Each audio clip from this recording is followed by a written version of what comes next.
Spartans! Ready your breakfast and eat hearty.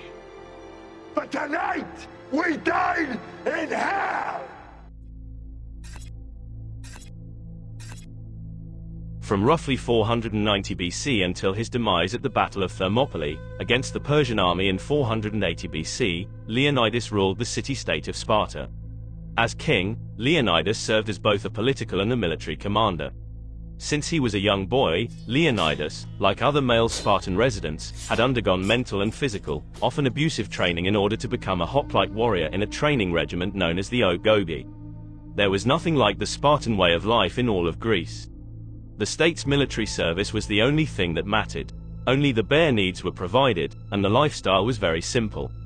There were severe rules governing every aspect of daily life in Sparta.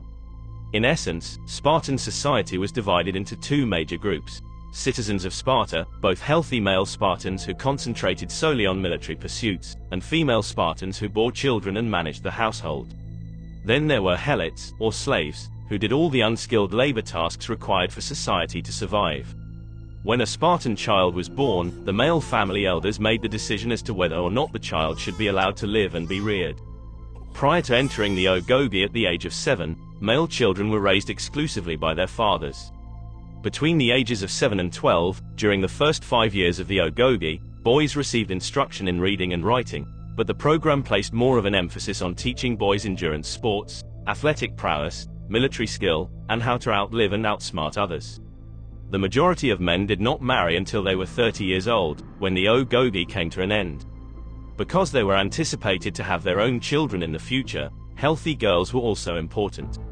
Spartan girls participated in sports included boxing, wrestling, throwing discuses and javelins, horseback riding, and running sprints. Since the slaves in Sparta handled the menial tasks, they didn't need to learn how to weave or sew. Although they had their own areas of authority and power, women were not permitted to take part in any aspect of Greek combat. Giving birth to warriors was a woman's most significant duty to the Spartans. A circular shield, a spear, and an iron short sword were the weapons of the hoplites. They engaged in combat in rows standing close to one another so that their shields overlapped, a formation known as a phalanx. This wall of shields protected the warriors against a frontal assault. However, the formation was exposed if the phalanx collapsed or if the opponent launched a side or rear attack. At the Battle of Thermopylae in 480 BC, Leonidas was defeated by an advancing Persian army because of this fatal flaw in the otherwise strong phalanx formation. There were several hundred city-states in ancient Greece, the greatest and most powerful of which were Athens and Leonidas's Sparta. These numerous city-states competed with one another for lands and resources, but they also joined together to protect themselves from outside assault. Persia attempted such an invasion twice around the start of the 5th century BC. As part of the First Persian War, the Persian monarch Darius I launched the first such effort in 490 BC, but a joint Greek force repulsed the Persian army at the Battle of Marathon. One of Darius' sons, Xerxes I, again invaded Greece 10 years later, during the Second Persian War. Under Xerxes, the Persian fleet sailed parallel to the coastline while the Persian army pushed south across Greece on the eastern coast. The Persians had to travel through the coastal pass of Thermopylae, also known as the Hot Gates, so named due to the adjacent sulfur springs, in order to get to their destination at Attica, the area governed by the city-state of Athens. In an effort to stop the Persians from passing through Thermopylae in the late summer, Leonidas commanded an army of 6,000 to 7,000 Greeks from numerous city-states, including 300 Spartans. In Thermopylae, Leonidas positioned his troops in the hope that the Persian army would be drawn toward them by the region's narrow pass. The Greeks resisted their enemies' relentless attacks for 2 days despite being vastly outnumbered. Initially, Leonidas's strategy succeeded, but he was unaware that the enemy could bypass his fortified position along the shore if they used a route across the mountains to the west of Thermopylae.